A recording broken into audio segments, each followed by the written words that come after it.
আসসালামু আলাইকুম। আজকে আমরা শিখব এই ধরনের 12 ভোল্টের ব্যাটারিগুলোকে কিভাবে রিপেয়ার করতে হয়। খুব সহজে আমরা এটিকে রিপেয়ার করতে পারবো। এই ব্যাটারিটি দেখে নিন, এটি 12 ভোল্ট 5.3 এমএএইচ অর্থাৎ 5.3 অ্যাম্পিয়ারের ব্যাটারি। এই ব্যাটারিটি কিন্তু নষ্ট আছে। তো ব্যাটারিটি নষ্ট আছে কিনা সেটি চেক করার জন্য আমরা একটি তারকে নিয়ে দুইটা টার্মিনালকে শর্ট করে দেখছি, কোনো ফায়ার নিচ্ছে না।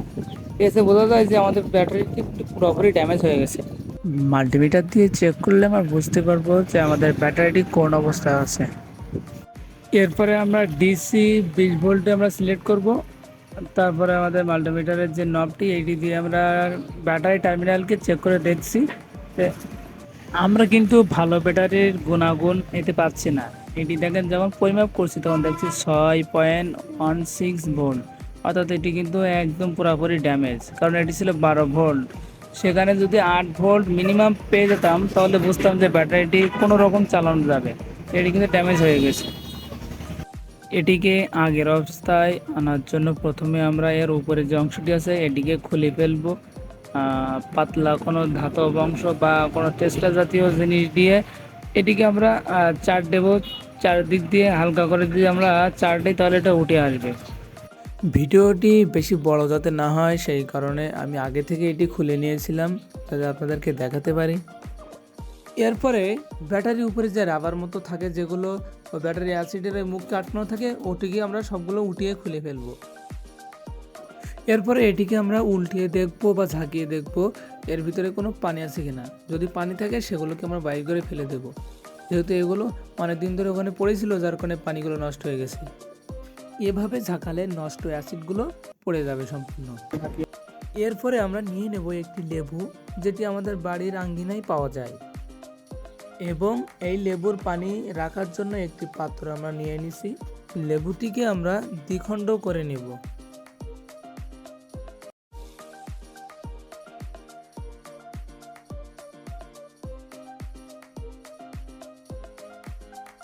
এরপরে আবারও এটিকে 2 টুকরা করে নেব।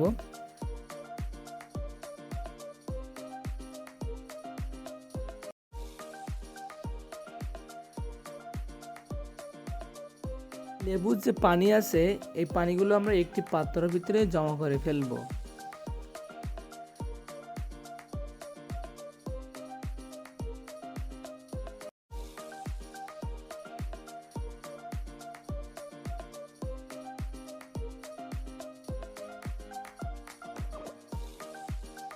লেবুর সমস্ত পানি আমরা বাইর করে নিয়েছি এবং এরপরে আমরা নিয়ে নেব ব্যাটারির অ্যাসিড। পূর্বে যে আমরা লেবুর পানি রেখেছিলাম এর ভিতরে আমরা ব্যাটারির অ্যাসিডকে একসাথে নিয়ে গুলিয়ে নেব। এরপরে ওই গোলাকৃত পানিকে আমরা একটি ইনজেকশনের মাধ্যমে আমাদের ব্যাটারির ওই সেলের ভিতরে প্রবেশ করাবো।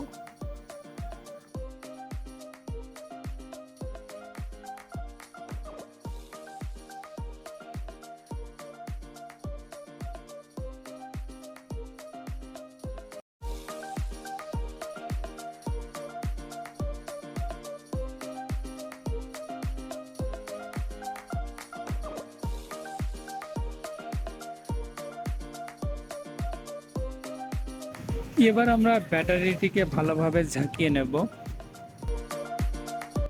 তারপর ব্যাটারিকে সুন্দরভাবে মুছে ওর উপরের অংশকে আমরা পরিষ্কার করে নেব। এরপরে ব্যাটারির যে অ্যাসিড আছে ওই অ্যাসিডকে আমরা ব্যাটারির ভেতরে ঢুকিয়ে নেব আগের মতোই।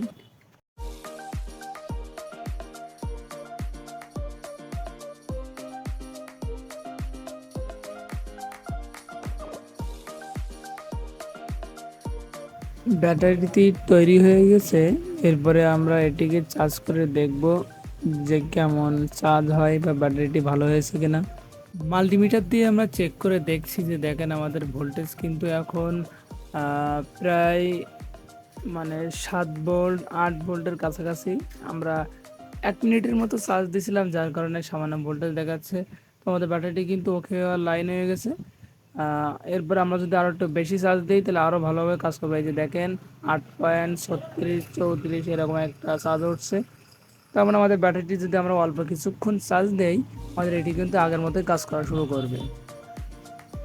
এইভাবেই আমরা আমাদের বাসায় নষ্ট পড়ে থাকা ব্যাটারিকে মেরামত করে নিতে পারবো এবং পুনরায় আগের মতো চালাতে পারবো।